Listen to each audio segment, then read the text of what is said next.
I'm going to be entirely honest when I say that I really have a bone to pick with this virus. I don't mean to be flippant. First and foremost, the health concern that it poses to some, the increased health concern is obviously of the utmost importance and needs to be considered with all the information and in the light of our Christian faith. But at the same time, then, there's other things. There's the heightened emotions that we're experiencing in our society. We went to the store the other day, and it was clearly a different vibe at the store, and we just went to get a few things, and it was kind of interesting. I will say that I kind of giggled my way through the store because you turn the corner and, oh, that's where all the cleaning supplies used to be and things like that. Events being canceled. We're not going to do our Easter egg hunt. If you saw the email the other day, that's disappointing, right? No children's church. We're not going to do fellowship. Sorry, I know. I don't know how much more of this I can take. We got to have coffee and snacks after church, right? So it's been kind of interesting. Travel plans suspended. Just kind of life has kind of been hijacked, you might say, in a way. And to be honest, I don't have time for this. And maybe you can agree with me, right? And when we're here, I'm, as you know, I'm part of a relatively small organization that I am privileged to serve and work for, and yet COVID-19 was not on my Google Calendar, all right? And yet it has consumed a lot of time. And I know some of you, it's consumed all your time at work for the last couple of weeks. And so, I didn't have time for this. I didn't have time for the extra meetings and conversations and just the thinking and pondering and just the whole thing. I didn't have time for this. But I guess that's how life works, right? Things happen. Situations arise, things that we didn't plan for, situations that we don't have time for, right? That we don't have the energy for, that we don't have the emotion for, that we really would rather not deal with, quite honestly. So, as I was working on the message this week, it was striking that Jesus had plans. And I don't know if you caught that in our lesson from Matthew 14. Jesus had plans that were completely hijacked. We're told in Matthew 14, verse 13, it says that when he had heard what happened, so what he had heard about, if you go to the beginning of of Matthew 14, his cousin, his ministry partner, I suppose his friend to whatever extent, had just lost his life. John the Baptist had just died. And he didn't just die, and not that I don't know if it makes a huge difference, but, he was executed. He was actually beheaded at the order of the king, King Herod. And he heard about this. And what does he do then? When Jesus heard about this, he withdrew by a boat privately, to a solitary place. Notice how Matthew stacks up the terms. He withdrew privately to a solitary place. Jesus had plans. He knew what he wanted to do. He knew what he needed to do. He needed some alone time. He needed some self-care time. He withdrew to rest, to reflect, to recover, to rejuvenate. After processing all this, he had plans. And yet, hearing of this, the crowds followed him on foot from the towns. And so then when Jesus landed, it says he saw this large crowd. When I think of the crowd, and we hear about the crowds a lot in Jesus' ministry and in the Gospels, at the end they were demanding his crucifixion. Earlier that same week they were praising him as a king. This happened about a year prior to Jesus' death. At this time he had a bit more popularity, and they were following him. And when I think of these crowds, I imagine a very persistent crowd. I imagine a very persistent group of people. I imagine kind of a demanding group of people. I imagine this crowd of people that seemed to care more about having their needs met than the thought that, well, maybe Jesus had needs. He just found out that his cousin and ministry partner had died. How would you react? You have plans. You need some space. You need to just step back, withdraw, a little self-care. I don't know about you, but I mean, if I were in that situation, I'm very intentionally trying to get away, and then I see this large crowd that is all demanding my attention. I think a lot of people would be annoyed and frustrated, maybe angry, wanting just to hide, but not Jesus. So when Jesus landed and saw saw a large crowd, it says that he had compassion on them. He had compassion on them. This could also be, you might also say, or some scholars would translate this to say that he was filled with tenderness, or his heart went out to them, right? We might say. I heard an illustration recently. I thought this was a good one, specifically about this. So when you take a flight, when you get on an airplane, and between pushing back from the gate and taking off, the flight attendants do their routine, the announcements and the instructions, and what you can and can't do on the plane and whatever. One of the things has to do with in the rare event that the cabin loses air pressure, right? What are you supposed? These masks drop from the ceiling, and what are you supposed to do? Whose mask do you take care of first? You do your own, right? You make sure that you put on your own mask first, then you're in far better condition to help someone else. Jesus did the opposite, right? He did the opposite. He withdrew privately to a solitary place. And then when he saw this crowd, this is the only miracle that's recorded in all four gospel writers, all four gospels. And when he saw this crowd, described by Mark as sheep without a shepherd, he was filled with tenderness. His heart went out to them. He had compassion on them. He didn't take care of his own mask first. He took care of the others first. He set aside his own needs to take care of the needs of others. There was no way that Jesus was going to turn his back on them. There was no way that Jesus would simply say, well, your thoughts and prayers are with me. And not that that's a bad thing, but he wanted to do more. Right? He saw their spiritual need, and he had compassion on them. And again, all four gospel writers record this event, and so there's a number of different details that they each provide. And just kind of thinking through the progression of this, he gets off this boat, even though he has other plans.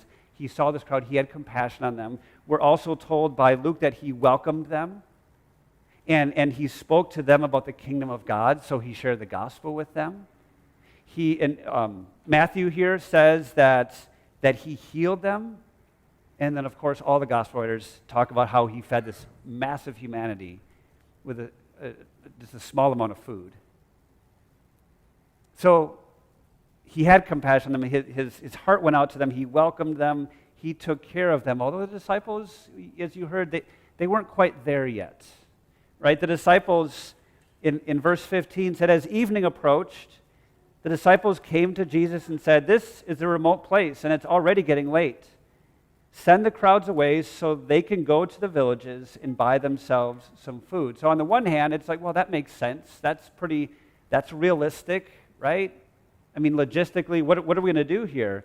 But on the other hand, some scholars suggest that, well, maybe these disciples were a little less than welcoming and lacking in compassion and not really feeling like accommodating all these people, and perhaps not trusting in God and Jesus to remedy this, what appeared to be, impossible situation. Now, I can't say where exactly the the disciples' heads and hearts were at in this moment.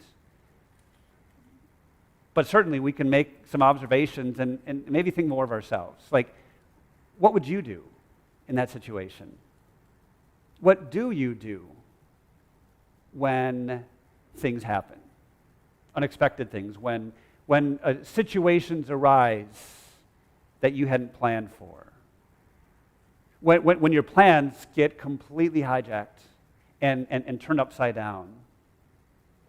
What do you do when someone or something barges into your life, which is what happened here, demanding your attention?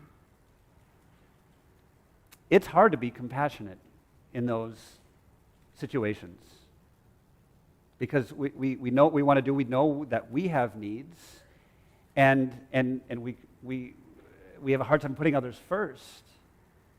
Right? I'm busy. I don't have time for this. It's not on my Google Calendar, right? It's, I'm not the best one. I don't quite have what you need. I'm not the best one suited to help you at a time like this. Maybe someone else can help you with this. Or, wow, didn't you do any sort of thinking about what you were getting yourself into? Like with these people, did they not think at all? I mean, had they never heard of a sack lunch that they bring along and no forethought, no planning? They can take care, they got themselves into this mess. They can get themselves out of it. For me personally, I work hard at protecting my time and my space, and I believe that's good to a point. There's good stewardship in there, and throw in mental health and other things. But at the same time, we need to make sure that we build in margin in our lives, right? We need to make sure that we build in margin for moments like this, for acts of compassion. And why is that? Well, to put it kind of harshly, because God says so. But God also provides just some awesome motivation. In Colossians chapter 3, the Apostle Paul writes, "Therefore, as God's chosen people, holy and dearly loved, clothe yourselves with compassion, kindness, humility, gentleness, and patience." I want to go back to the beginning of that. As God's chosen people. When I try to visualize what it looks like to have been chosen by God, to be a member of His family of faith, I in my mind's eye, I see this just ginormous sea of humanity. As far as the eye can see, and all you can see is just the little dots of each person's head, and it just goes on and on and on, as far as the eye can see. And then I see this big hand that off on the horizon reaches down and plucks me out of this ginormous mass of humanity. God chose you to be a part of His family. As He chose you, and He dearly loves you. Here's our motivation. God is compassionate with you. As God's chosen people, holy and dearly loved, clothe yourselves with compassion and kindness and humility and gentleness and patience. Another way that the Bible puts it, John, in one of his letters, we love because He first loved us.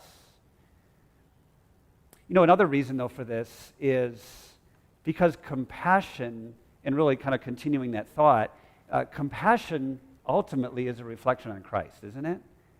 And when you think of Christ's life and how he conducted Himself, I mean, he demonstrated a kindness and compassion that was really quite uncommon for His day and in His culture. He had a deep concern for all people, for men and women, for children and adults, for Gentiles as well as those of His own Jewish race. He had a deep concern, and He was compassionate towards the sick and the weak as well as the strong and healthy. He prayed for people. He healed people. He fed people like He did here. He welcomed and accommodated and supported people, so many people in so many ways, even when it wasn't convenient for Him, even when these things popped up out of the blue, even when the people pursuing Him or or requiring or seeking or demanding his attention were pursuing him for all the wrong reasons. We learned that in John's gospel that this same crowd, they wanted to make Jesus king by force because they wanted to have all their needs met. Their earthly, this guy can feed us, this guy can heal us, awesome. Even when people pursued him for the wrong reasons, he still loved and welcomed and accommodated and supported and was compassionate towards them. He was all those things also even towards those who hated him. And his greatest act of compassion was giving up his life. His suffering and death on a cross. He put himself out there. He put others first. And so back to that why question, well, the Apostle Paul puts it best, well, not best, another way that God communicates this idea to us, and he says Christ's love compels us. Right? Christ's love compels us to be loving and compassionate toward others. And there's a lot of ways to do this. It's an infinite list of ways that compassion can be displayed. Obviously, right now, this virus is just taking up all the news, and for some, it's consuming their hearts and their minds, their thoughts, their conversations, their work, all these things. So what does compassion look like for us at a time like this? First of all, let me tell you what it doesn't look like. It doesn't look like saying, I don't have time for this. It's really entirely unproductive to get mad at a virus. And I say that somewhat joking. But, I've had moments of like, really? So let's just get rid of that, right? What does compassion look like at a time like this? Let's remember that compassion is ultimately a reflection on Christ, right? So let's let the light of Christ shine. And again, there's a ton of ways to do that. I have 3 suggestions. The first suggestion would be to refuse to be driven by fear and anxiety. I think like anything, we need to take life, something like this seriously, but at the same time, the Lord, the creator of the heavens and the earth, is still in control, right? He rules over all things according to his wisdom and love. This doesn't mean that we'll never experience any hardship, any issues or difficulties or challenges in life. But it does mean that, as Deuteronomy 31:8 says, God will never leave you or forsake you.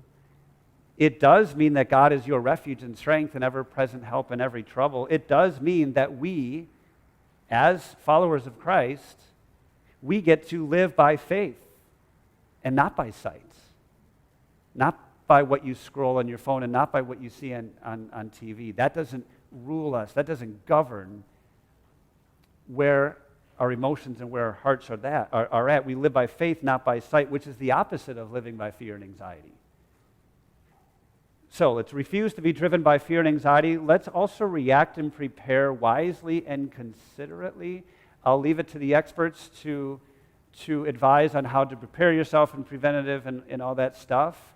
But I would like to, that's the wisely part, the considerate aspect of this, the considerate side of things certainly has a Christian application, doesn't it? I mean, while we're told we should, if you have to hunker down, you're going to need some things on hand. But let's not hoard things, which is happening. That doesn't reflect well on anyone. And again, remembering that we want to shine the light of Christ in our world, doing that only casts a shadow on Christians. So, we can refuse to be driven by fear and anxiety. We can react and prepare wisely and considerately. And then finally, as in all things, again, we could go on for a while on what this looks like. I just have three suggestions. The third is to love your neighbor at a time like this, which is very general, I understand. But, I mentioned this a few weeks ago, and it's very appropriate here again today, that throughout the New Testament era, Christians have really been very much a part. Christians have led the way in mercy or compassion ministries, right? Whenever there's a crisis, Christian volunteers always show up. And they're there because they bring their signs and this and that. They're not the only ones, but they always show up. right? Whenever there's a natural disaster, the local parish or parishes are often the hub for the relief efforts. There's trucks and pallets of supplies, all these things packed into parking lots. Throughout the world, there are Christian hospitals and orphanages and food pantries and all kinds of places where compassion is happening. And here right now is no different. This is another opportunity to love our neighbors. Maybe this is kind of recapping what I've said, but to not be driven by fear and anxiety is not only for us, but it's a way to love our neighbors, to help them cope, those who are a bit more emotional over everything that's happening. Also, through any relief efforts that we might be able to be a part of, what we can do here as a smaller group, as a local congregation, check in on those people who you think might need support, who maybe would need some help getting groceries or getting out because they'd rather stay home at a time like this. So think about these things. The preventative actions and safety precautions that we take, these are all ways that we can show love to our neighbor. And again, I'm going to go back to this because I think it's as important as anything. We can love our neighbors through a calm demeanor, through a calm and confident demeanor based on the truths and promises of God, so that we can let our Christian light shine and show others where we find our peace and where we find our confidence. Because we are God's children. We are members of His family. We are friends of Jesus. We are brothers and sisters in Christ. We do not live by fear. We live by faith. We know that God is still in control. We know that He is our great protector, our great provider, our great physician. We know that He always and only operates from a position of love. We know, again, that He is our refuge and strength, Psalm 46, an ever-present help in every trouble. And as such, as Paul writes to Timothy, the Spirit that God gave us does not make us timid, but gives us power and love and self-discipline, enabling us to be compassionate to the people around us, to the glory of God, and so others can see this amazing, awesome God that we have. Amen.